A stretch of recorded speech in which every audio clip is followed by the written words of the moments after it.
El ministro de Economía de nuestro país, el Perú, ha anunciado que estamos en una recesión técnica. ¿Qué significa eso?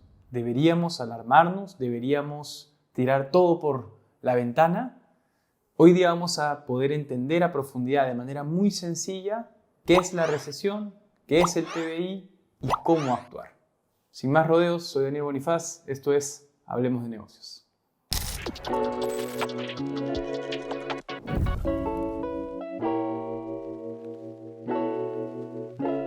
Para entender la recesión, tenemos que entender lo que es el PBI, o más conocido como el Producto Bruto Interno. Te voy a poner el ejemplo más sencillo para que ya domines a la perfección el concepto de Producto Bruto Interno o PBI y se lo cuentes a todos tus amigos y amigas.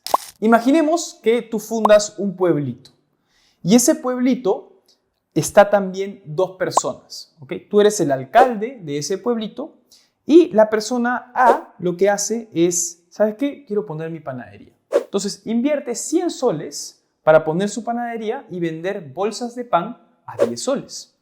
La persona B, un lugareño que vive en ese pueblito que ustedes han fundado, quiere comprar ese pan. Entonces, tú como alcalde, lo que haces es conectar el lugareño con la panadería. Entonces haces una obra pública de un caminito que conecte la panadería con la casa del lugareño. Esa inversión que haces como alcalde te cuesta 80 soles. ¿Está todo claro hasta ahí? Perfecto. Entonces, el lugareño te compra una bolsa de pan a 10 soles porque ya tiene el caminito. ¿Pero qué le falta? Le falta queso.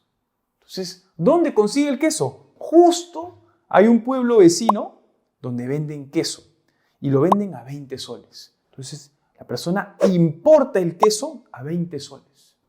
Y justamente un lugareño del pueblo de afuera se da cuenta que le falta a ellos pan porque solamente tienen queso. Entonces, tu comuna exporta 3 bolsas de pan a este otro pueblito. Entonces, cada bolsa de pan estaba a 10, exporta 30. Si tú sumas el valor de todo lo producido, va a salirte el PBI. Mire, lo que invirtió el lugareño A en la panadería, 100 soles, el pan que fue consumido por el lugareño, 10 soles, el camino construido como obra pública, 80 soles, el valor de los panes que se vendieron al exterior, 30 soles, menos esos 30 soles, menos el queso que se importó, 20 soles, menos 20 soles. Entonces, el valor total te da que todo lo producido en ese pueblo fue de 200 soles. Eso, señoras y señores, se llama el PBI.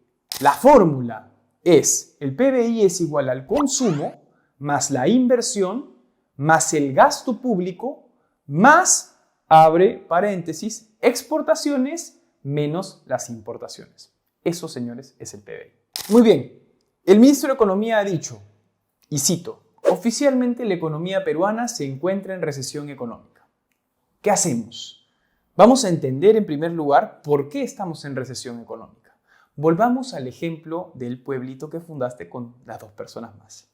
¿Se acuerdan que el PBI total de ese pueblito era de 200 soles? Ahora pongamos el caso hipotético de que el siguiente año ya no ponen otra panadería que costaba 100 soles. Pero se invierte 80 soles en hacer crecer esa panadería. Entonces la fórmula se ve afectada. El consumo más la inversión privada, que caería ya no 100, sino sería 80, más el gasto público, más la exportación menos importación, es igual a 180. Significa que la producción cayó un 10%. ¿De acuerdo hasta ahí? Ahora, si el siguiente año este mismo pueblito vuelve a caer, o sea, se repite el decrecimiento, 2 periodos consecutivos, significa que está en un periodo de recesión. Y eso es exactamente lo que ha pasado a nosotros como peruanos. El Perú está en recesión porque va cayendo 2 trimestres consecutivos. Ahora vamos a ver qué ha pasado. ¿Por qué ha caído el PBI en el país 2 trimestres consecutivos? Vamos a analizarlo. ¿Por qué ha caído 2 trimestres consecutivos? Básicamente, a diferencia de lo que nosotros a veces creemos que el Perú se sostiene por las exportaciones en el rubro minero, no es así. La economía peruana se sostiene de la demanda interna. ¿Qué es la demanda interna? La suma del consumo más la inversión. ¿Ok? Si ustedes ven el cuadrito que les muestro en este gráfico de aquí, pueden ver que el consumo total el año 2022 equivale, el consumo total es la suma del consumo privado más el consumo público, equivale a 77.4%. Y miren el consumo privado, ¿cuál es la diferencia con el consumo público? 64.9 versus 12.5. Y la inversión total equivale a 25.3%. Y eso también miren la gran distancia que hay entre la inversión privada y la inversión pública. La inversión privada aquí en el Perú está en 20.3% y la inversión pública en 5.1%. Entonces, y comparado con las exportaciones equivalen al 0.6%, neteadas de las importaciones, obviamente. Las exportaciones equivalen al 29.1%, pero el Perú importa un montón, entonces se netea. La importación es 28.5%, el 2022. Y algo importante que tienen que saber es que la inversión privada no es que sea de esos gigantes que vienen e invierten un montón de plata en el país. No, son tuya y mía, son de los pequeños empresarios, emprendedores que invierten en poner su propio negocio, su negocio chiquitito, su negocio de ropa, su negocio de cuadernos. Esas personas son los inversionistas, los que mueven el país, que en su gran mayoría son personas informales. ¿Y qué es lo que más ha caído, como pueden ver en este cuadro de aquí? La demanda interna, el consumo y la inversión. ¿Cuáles son esas actividades económicas que más se han visto afectadas? Como pueden ver en este cuadro de aquí, vemos que la agricultura, ganadería, caza y silvicultura se han afectado menos 5.7%. ¿Qué pasa con eso? Todos saben, ¿tú acaso como inversionista, como empresario, invertirías en algo que tenga que ver con agricultura en el país sabiendo que te viene el fenómeno del Niño? No, no vas a hacerlo. El riesgo es muy alto. Cae la industria de agricultura, ganadería, todo lo relacionado a alimentos va a caer porque también se van a ver afectados por el fenómeno del Niño. Entonces, creo que en este punto es lógico que el inversionista tenga cierto cuidado. Otra cosa que ha caído mucho es el tema de la construcción. La construcción ha caído menos 6.7%. ¿Por qué ha caído la construcción? Por las altas tasas de interés que hay en el Perú para poder controlar la inflación que creció post pandemia. Entonces, ¿quién se va a comprar una casa con una tasa de interés por encima del 10%? Para que se den una idea, yo compré mi casa en pandemia y yo tengo una tasa hoy de 5.4%. Pero tú compras una casa hoy día, cierto, ha bajado un poquito la tasa, pero un poquito, pero la tasa sigue alta. Entonces, eso hace que se frene la venta de casas, departamentos. Se frena la construcción, se frena, ¿qué más? Las deudas hipotecarias. Entonces los bancos son los que también vienen a ser afectados por esto. Y el sector que más ha sido golpeado por este fenómeno, el fenómeno del Niño, el ciclón Yaku, ha sido la pesca. La pesca se ha visto afectada y ha caído menos 60%. Y además hay otro factor importante que ha hecho caer también la manufactura, que fue, además de estos temas, el tema de los conflictos sociales que hubo a comienzos de este año. Eso paralizó también las ventas de muchos empresarios y eso hizo que la manufactura hoy en día en varios aspectos caiga más o menos 11.5%, como pueden ver. Todo esto que les estoy diciendo no lo he inventado yo, viene de una fuente verídica que es la misma INEI, analizando la actividad económica o la crisis en actividades económicas determinadas. Sin embargo, creo que es importante que entendamos la diferencia de una recesión técnica y una recesión con toda su fuerza y su poder. Una recesión técnica, efectivamente hemos caído 2 periodos consecutivos por temas coyunturales. Sin embargo, si ustedes ven, el consumo no ha caído, está más 0.4%. El gasto público ha crecido 3.9%. Continúan creciendo. La tasa de desempleo, o sea, la gente, si estuviéramos en una recesión crítica comparada con la técnica, la gente se estuviera quedando sin trabajo hoy en día. Las empresas estarían botando personas. Pero no, la tasa de desempleo continúa bajando. Está bajando de 7.3 a 6.6. Y los ingresos de las personas continúan subiendo. Crecieron en 15.4% en el último trimestre. Entonces, sí, es verdad, estamos en una recesión técnica. Pero el gran problema que nos puede pasar es alarmarnos en exceso. La economía se mueve por expectativas. Lo más importante es que ustedes aprendan a diferenciar por qué ha caído, que sean curiosos y vean, ok, ¿qué ha pasado?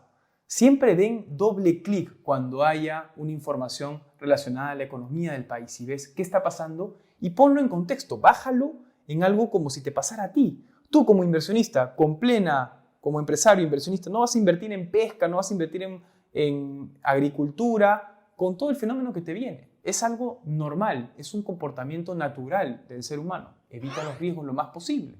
Entonces, veamos los grises que hay. No te vayas ni al blanco ni al negro. ¿Qué podemos hacer ahora? Esa es la siguiente pregunta. En primer lugar, lo que ya les vengo diciendo, no nos alarmemos. Son ciclos económicos que se repiten cada cierto tiempo. Es algo que pasa en la economía y que son transitorias, son coyunturales. Primer punto, mantener la calma. No nos desesperemos, no vayamos a sacar la plata del banco, no agarramos y digamos, ¿sabes qué? Voy a parar este emprendimiento que he pensado en mi cabeza. No, de hecho, algo importante es que en plenas crisis es cuando los negocios más prosperan, más salen adelante, más se crean. Las crisis son movimientos de dinero y ahí se ubican oportunidades. Entonces, si es que estabas pensando poner un negocio, por ejemplo, si tenías algo pensado en mente, ya avanzado quizás, ya viendo que hay una demanda interesante, no te frenes. Y hay otro punto importante también, no solamente no te frenes, sino no te excuses. Esto es clave. Hay algunos emprendedores que tiran todo el pato a la coyuntura, ¿no? Pucha, no vendí porque la gente está aguantando su gasto, pues, ¿no? Porque, no, el gasto ha subido, el consumo ha subido. No pongas excusas de la coyuntura. Trata de enfocarte más bien en las cosas que puedes controlar. Que son, ok, ¿cuánta gente está llegando a tu web este mes? ¿Cuánta gente ha convertido? Primera cosa que puedes controlar, ok, ¿cómo hago que venga más gente? ¿Cómo hago que conviertan más? Primera cosita. Otra cosita que puedes hacer, oye, ¿cómo aumento la recurrencia, la retención de mis clientes? ¿Qué campaña podrías hacer para eso? Entonces, enfócate en las cosas que puedes controlar y no pongas la excusa de que por coyuntura no estoy vendiendo. No, hay formas. Obviamente, si te encuentras en una industria como la que hemos hablado que están en caída, sé consciente también de eso, sé realista y di, oye, mi expectativa no va a ser tan alta esta vez por todo lo que está pasando toda la industria. Y ahí sí tienes que ser consciente y ver las formas de reducir los gastos de tal forma que puedas mantenerte con vida, los gastos que no son imprescindibles para tu negocio. A ver, y a nivel financiero, ¿qué te recomiendo hacer? Te he hablado a nivel de negocios. A nivel financiero, en primer lugar, como siempre digo, tengan su fondo de emergencia. Un fondo de emergencia que equivale a 3 a 6 meses de gastos de vida para tu familia. 3 a 6 meses en un lugar donde puedas ahorrar. Aún las tasas siguen altas, como les decía, entonces hay bancos que te pagan muy bien por ese ahorro. Entonces, tienes distintos bancos que te pagan más de 6, 7%, ya no 7%, creo que ya lo bajaron a menos, pero 6% por los ahorros que tienes. Entonces puedes tener tu fondo de emergencia ahí con plena disponibilidad. Otro punto importante, sí clave, que revisen su presupuesto constantemente y que reduzcan esos gastos hormiga que no son imprescindibles hoy en día. No te digo que te moches todos tus gastos y ya no voy a hacer nada, no. Eso afecta al empresario que quiere vender también. Entonces, todo es un ciclo y a veces esa expectativa negativa del país hace que se afecten todos, más que incluso la situación en la que estamos. Entonces lo que te sugiero es rompe sí, corta gastos hormiga que no son imprescindibles. Es importante porque estamos en un periodo de recesión técnica. No es que hay que tampoco comprar todo, pero hay que tener cierta mesura también. Ahora, procura no endeudarte a niveles muy altos, ¿ok? Como siempre lo digo, para emprender sí, para emprender no se necesita, depende del negocio, pero no se necesita inversiones tan altas. Uno tiene que crear un prototipo, probarlo en el mercado y eso es básicamente inversión de tiempo. Eso te diría que aún está libre, puedes emprender. Te invito a emprender en las coyunturas que existan. Hay más oportunidades porque las cosas se mueven. Pero si es que tú te vas a llevar una deuda gigantesca para poner ese negocio nuevo y no has hecho nada aún, te diría que ahí tengas cuidado, porque la deuda ahorita está especialmente cara. No te endeudes a niveles muy altos. El último punto es que si es que eres una persona que invierte, te diría que no especules con tus inversiones. ¿Ok? Los medios de comunicación siempre tratan de darte esa noticia catastrófica, ¿no? Dime alguna noticia hoy que has visto positiva en las noticias. Muy complicado, porque el drama jala. Entonces, la alarma jala. Si tú te dejas llevar por las noticias constantemente, tus inversiones van a pagar pato. ¿Por qué? Porque las inversiones son, como ya hemos hablado, lo más aburrido que hay. Y las inversiones no puedes mezclar emociones. Si mezclas emociones, estás frito, porque vas a sacar cuando todo está cayendo y vas a comprar cuando todo está arriba. Entonces, no lo hagas. Acuérdate lo que dijo Warren Buffett. En momentos de pánico, no sigas a la multitud. Mantén la calma, evalúa la situación y toma decisiones racionales basadas en fundamentos sólidos. Y cuando hay valor en la inversión, no se puede especular con el momento de invertir, dice Warren Buffett. Entonces, yo personalmente estoy tranquilo con las inversiones que hago porque no mezclo mis emociones. Yo lo invierto personalmente, la mayoría de mis ahorros los pongo en Flip, en el mercado en Estados Unidos, que a pesar de cualquier crisis se ha mantenido arriba o ha mantenido la tendencia hacia arriba, por más que haya subidas y bajadas, que es el mercado más sólido en verdad, y ahí tengo mis ahorros. Que sé, si yo me guiara por las noticias, sacaría mi plata y perdería dinero. Cuando tú vendes tus inversiones es cuando pierdes dinero. Entonces, mantén la calma. Las cosas, los periodos coyunturales económicos agarran cierto movimiento, cierto ciclo y luego vuelven a la normalidad. Entonces, yo personalmente, a pesar de que mis inversiones estén un poco abajo, mantengo la calma, no dejo guiarme por mis emociones y confío en el que el mercado crecerá. A eso voy con que no pierdan esa calma que les pido porque hayan dicho en las noticias que es una recesión. Bueno, eso fue todo. Espero que este video haya sido instructivo para ustedes, que hayan aprendido y puedan explicar cómo es el PBI, que entiendan las razones de la recesión técnica en la que está el país, que no se alarmen, que aprendan justamente a ser curiosos con la información y no se queden simplemente con la noticia que queda en grande, y también que sepan cómo actuar frente a una recesión como en la que estamos hoy en día. Si te gustó este video, por favor, te invito a compartir, a suscribirte, y ya se viene mucho más análisis de negocios, inversiones, productividad en este gran canal. Nos vemos el próximo domingo.